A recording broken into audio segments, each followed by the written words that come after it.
नमस्कार दोस्तों, स्वागत है आपका कॉन्सेप्ट स्कूल में। आज हम दोबारा बात कर रहे हैं जेएसएससी से रिलेटेड पीवाईक्यू की, यानी प्रीवियस ईयर क्वेश्चंस के बारे में हम लोग आज भी डिस्कस करने वाले हैं।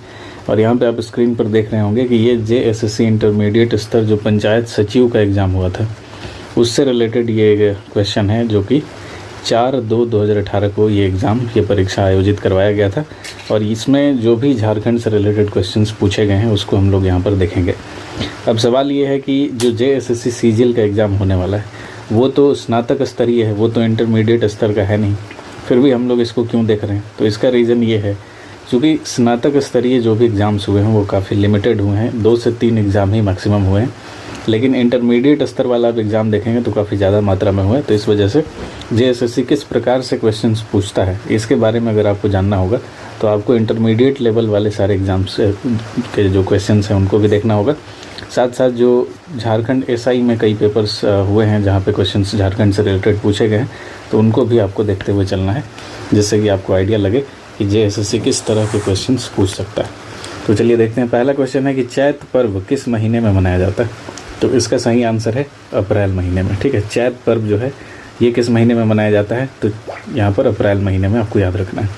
अगला है कि भारत सरकार ने दीपिका कुमारी को नागरिक सम्मान पद्मश्री पुरस्कार से कब सम्मानित किया था? तो ये क्वेश्चन का इसका सही आंसर है 2016। तो आपको याद रखना है दीपिका कुमारी को 2016 में कौन सा पुरस्कार दिया गया है?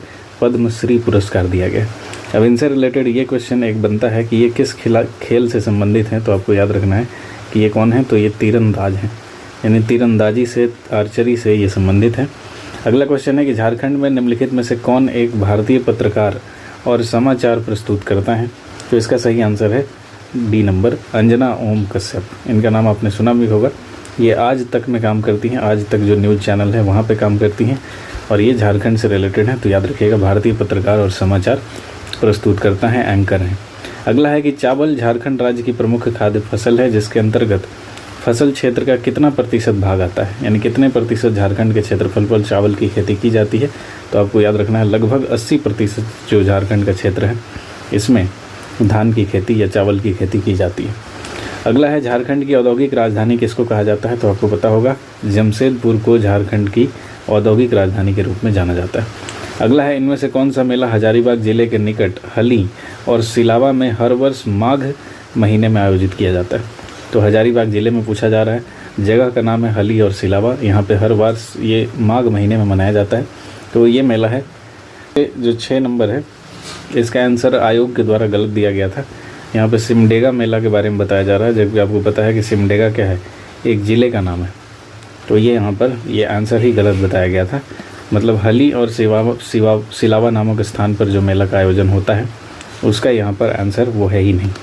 अब आते हैं 7 नंबर, ईशांक जग्गी किस खेल से जुड़े हुए हैं? तो आपको याद रखना है कि ईशांक जग्गी जो हैं ये क्रिकेट से जुड़े हुए हैं, क्रिकेट के खिलाड़ी। अगला 8 नंबर क्वेश्चन पे चलते हैं। अगला 8 नंबर क्वेश्चन है कि कच्चे माल के भंडार और औद्योगिकरण के आधार पर झारखंड को लगभग प्रमुख क्षेत्रों में बांटा जा सकता है। तो कितने प्रमुख क्षेत्रों में बांटा जा सकता है? तो आपको याद रखना है 4 प्रमुख क्षेत्रों में बांटा जा सकता है। किसके आधार पर? तो कच्चे माल के भंडार और औद्योगिकरण के आधार पर। अगला है federation of Jharkhand chambers of commerce and industries, ये कहाँ पर स्थित है? तो इसका सही आंसर है रांची। ठीक है, federation of Jharkhand chambers of commerce and industries कहाँ मिलेगा? तो ये रांची में स्थित है। अगला है 2012 में झारखंड सरकार ने किस स्थान पर आईटी पार्क की स्थापना हेतु software technology park of India के साथ समझौता किया था? तो इसका सही आंसर है देवघर में एक आईटी पार्क की स्थापना को लेकर समझौता हुआ था। किसके साथ? तो software technology park of India के साथ एक समझौता हुआ था। तो आपको याद रखना है। अगला है झारखंड में प्रसिद्ध टैगोर हिल को डैश के नाम से भी जाना जाता है? तो इसका सही आंसर है मोराबादी हिल के नाम से भी जाना जाता है। तो याद रखिएगा टैगोर हिल ही कौन सा है? तो मोराबादी हिल है। इसको क्यों मोराबादी हिल के नाम से जाना जाता है? क्योंकि ये जो टैगोर हिल है ये झारखंड के मोराबादी क्षेत्र में है, इस वजह से इसको मोराबादी हिल भी कहा जाता है। अगला 12 नंबर प्रश्न है कि मई 2018 तक 18,500 बिजली रहित गांवों के विद्युतीकरण के भारत सरकार के उद्देश्य के भाग के रूप में विद्युत मंत्रालय ने झारखंड के डैश गांवों का विद्युतीकरण दिसंबर 2015 तक किया है। तो इसका सही आंसर जो है, इसका जो विकल्प है वो सारा का सारा गलत है। ऐसे भी ये करंट अफेयर्स का क्वेश्चन है तो इसको स्किप कर सकते हैं। आगे देखते हैं झारखंड के इतिहास की शुरुआत कब से मानी जाती है। तो झारखंड के इतिहास की शुरुआत मानी जाती है मेजोलिथिक युग से, यानी मध्य पाषाण काल से मानी जाती है। तो इसको आपको याद रखना है। अगला है लौह अयस्क भंडार में झारखंड का स्थान कैवा है। तो आपको याद रखना है कि लौह अयस्क के भंडारण में जो झारखंड का स्थान है वो दूसरा है। अब आपको कमेंट करके बताना है कि भारत में लौह अयस्क भंडार में पहले स्थान पर कौन है। अगला है कि वर्ष 1914 में जतरा उरांव द्वारा शुरू किए गए आंदोलन को डैश कहा जाता है, क्या कहा जाता है। तो आपको याद रखना है कि इसको कहा जाता है ताना भगत आंदोलन। ठीक है, तो जतरा उरांव के द्वारा जो शुरू किया गया था आंदोलन, उसको क्या कहा जाता है, ताना भगत आंदोलन कहा जाता है। कब शुरू हुआ है, 1914 में शुरू हुआ है। और इसके बारे में आपको याद रखना है कि ये आंदोलन जो था वो गांधी जी से काफ़ी ज़्यादा प्रेरित था, यानी ये लोग अहिंसक आंदोलन करते थे। आंदोलन में कोई मारकाट, कोई हिंसा नहीं होती थी। अगला जो है ये करंट अफेयर्स से ही जोड़ के पूछा गया है, फिर भी हम लोग देख लेते हैं कि झारखंड के पास लगभग इतना मिलियन टन का डैश का भंडार है। तो उस समय में चूना पत्थर का भंडार जो था वो इतना मिलियन टन का हुआ करता था। आगे देखिए, बहु कौशल डैश योजना का शुभारंभ एक ऐतिहासिक कदम है क्योंकि यह झारखंड और 13 अन्य राज्यों की युवाओं की ज़रूरतों को पूरा करेगा। तो ये इसका सही आंसर है। 17 नंबर का बी नंबर होगा। ठीक है, प्रधानमंत्री कौशल केंद्र योजना जो है, इसके जरिए जो 13 राज्यों के युवाओं हैं झारखंड सहित, इनको बहुत ज़्यादा फ़ायदा मिलने वाला है। अगला है क्यूल नदी झारखंड के डैश ज़िले से निकलती है। तो इसको याद रखिएगा, क्यूल नदी जो है वो झारखंड के गिरिडीह ज़िले से निकलती है और ये बिहार के रास्ते आगे बढ़ती है। झारखंड फुटबॉल टीम ने कितनी बार सुब्रतो मुखर्जी कप टूर्नामेंट की राष्ट्रीय चैंपियनशिप जीती है। तो आपको याद रखना है कि 4 बार अभी तक झारखंड फुटबॉल टीम ने Subroto Mukherjee cup football tournament जीता है। अगला, इनमें से कौन सी नदी पलामू जिले के छोटा नागपुर पठार से निकलती है। तो इसका सही आंसर हो जाएगा दामोदर नदी। हालांकि ये क्वेश्चन अगर देखा जाए, इसका जो आंसर दे रहा है इसमें ये गलत हो जाएगा क्योंकि दामोदर नदी, आयोग ने इसको ए माना था, लेकिन दामोदर नदी जो है ये लातेहार से निकलती है। ठीक है, लातेहार के क्षेत्र से निकलती है, न कि पलामू ज़िले से। तो यहाँ पे पलामू ज़िला पूछा जा रहा है तो ये गलत हो जाएगा, आपको लातेहार ध्यान रखना है। अगला, 8वीं अनुसूची के अनुसार भारतीय संविधान द्वारा मान्यता प्राप्त भाषाओं की संख्या कितनी है। तो आपको पता होगा कि ये 22 भाषाएँ अभी तक 8वीं अनुसूची में शामिल की गई है भारतीय संविधान में, जिसमें केवल एक ही जनजातीय भाषा है और उसका नाम आपको पता होगा, उसका नाम है संथाली भाषा। एकमात्र जनजातीय भाषा है जो कि ये 22 भाषाओं में शामिल है झारखंड के अगर दृष्टिकोण से देखा जाए। अगला है, जोबा मुर्मू एक स्कूल शिक्षिका को उनकी निम्नलिखित में से किस पुस्तक के लिए साहित्य अकादमी पुरस्कार से सम्मानित किया गया। तो आपको याद रखना है कि इसका सही आंसर होगा ओलोन बाहा। ठीक है, जोबा मुर्मू को ओलोन बाहा के लिए इनको जो है वो साहित्य अकादमी पुरस्कार से सम्मानित किया गया था। ये भी करंट अफेयर्स है। अगला है, झारखंड की आयरन लेडी मानी जाती हैं। किसको आयरन लेडी कहा जाता है। तो नाम इनका दयामणि बारला। ठीक है, आयरन लेडी के नाम से जानी जाती है। तो इसको भी आपको याद रखना है। अगला है, आदिवासी विद्रोह का नेतृत्व किसने किया था जो स्वतंत्रता के पूर्व ब्रिटिश आर्मी चीफ को घायल करने में सफल हुआ था। तो ये हमने डिस्कस भी किया था। इसका सही आंसर हो जाएगा बिरसा मुंडा। तो याद रखिएगा, 24 का हो जाएगा बिरसा मुंडा। 25 में देखते हैं कि उदंती के अनुसार डैश सदी में उड़ीसा के राजा जयसिंह देव ने स्वयं को झारखंड का शासक घोषित कर दिया था।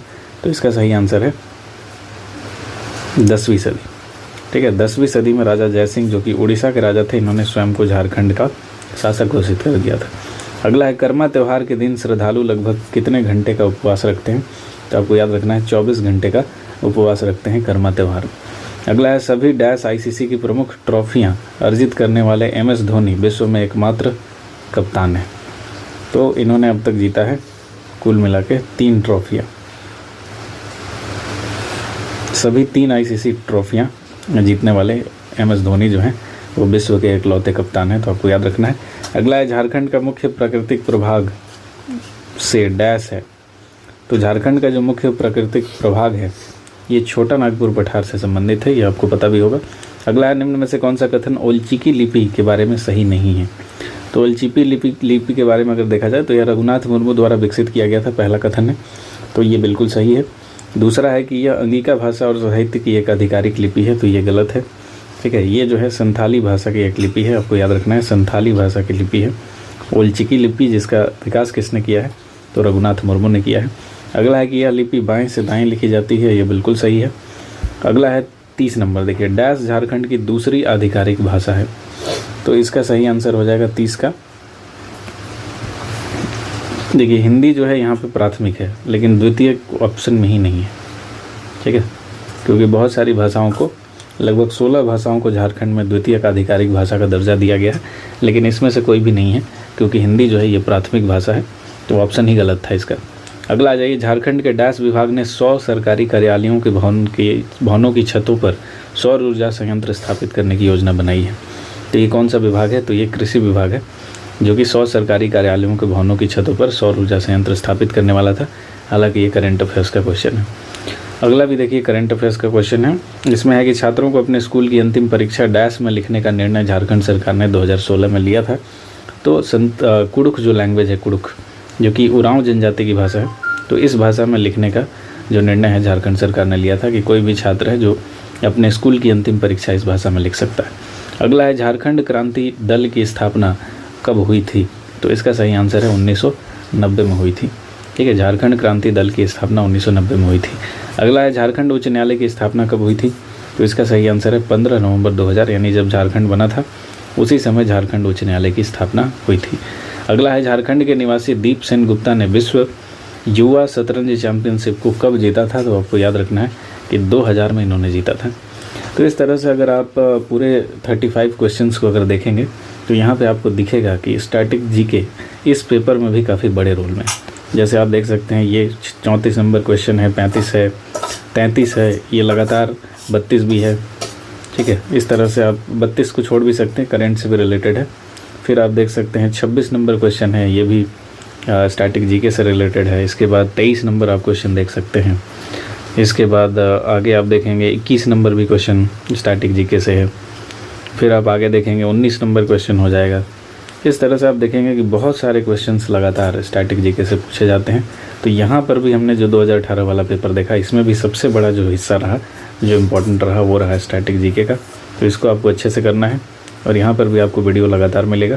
तो चलिए, वीडियो अगर पसंद आ रहा है तो लाइक कीजिएगा, चैनल को सब्सक्राइब कर लीजिएगा ताकि इस तरह का जो भी वीडियो आपको मिलता रहे। मिलते हैं अगले वीडियो में। Thank you so much.